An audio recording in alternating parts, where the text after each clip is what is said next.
মুখ্যমন্ত্ৰী আন কেতবোৰ গুৰুত্বপূৰ্ণ মন্তব্যও কৰিছে। অসমত নিৰ্মাণ হ'ব 1000খন আদৰ্শ বিদ্যালয়।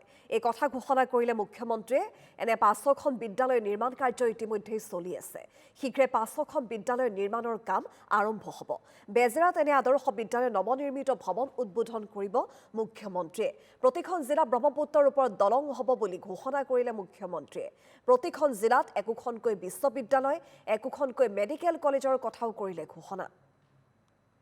500খন অসমীয়া মাধ্যমৰ বিদ্যালয়ক ডন বস্কো সেন্ট মেৰিজৰ দৰে সৰ্বাংগ সুন্দৰ কৰি নিৰ্মাণ কৰাৰ বিষয়ে মই 2023 চনৰ 15 আগষ্টৰ স্বাধীনতা দিৱসৰ ভাষণত উল্লেখ কৰিছিলোঁ।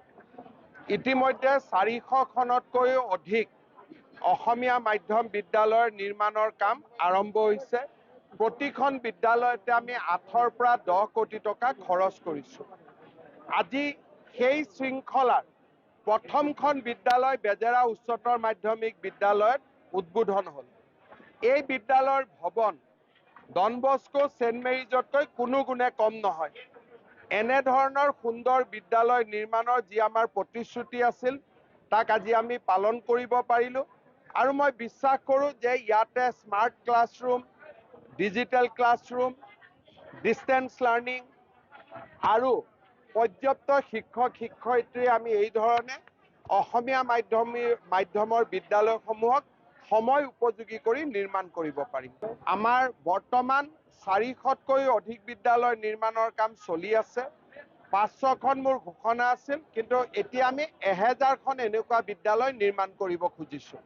আৰু তাৰ বিষয়েও সিলেকশ্যন প্ৰচেছ আদি চলি আছে। এতিয়া চাওক, চাওঁতে এবছৰ 1.5 বছৰৰ ভিতৰত প্ৰতিখন জিলাতে য'ত ব্ৰহ্মপুত্ৰ নদী আছে তাত এখন ব্ৰহ্মপুত্ৰৰ ওপৰত দলং হ'ব, এখন বিশ্ববিদ্যালয়, এখন মেডিকেল কলেজ, ইঞ্জিনিয়াৰিং কলেজ। আমাৰ অসমখন আমি যিমান আশা কৰিছিলোঁ তাতকৈও তীব্ৰ গতিত আমাৰ ৰাজ্যখন আজি আগুৱাই গৈছে।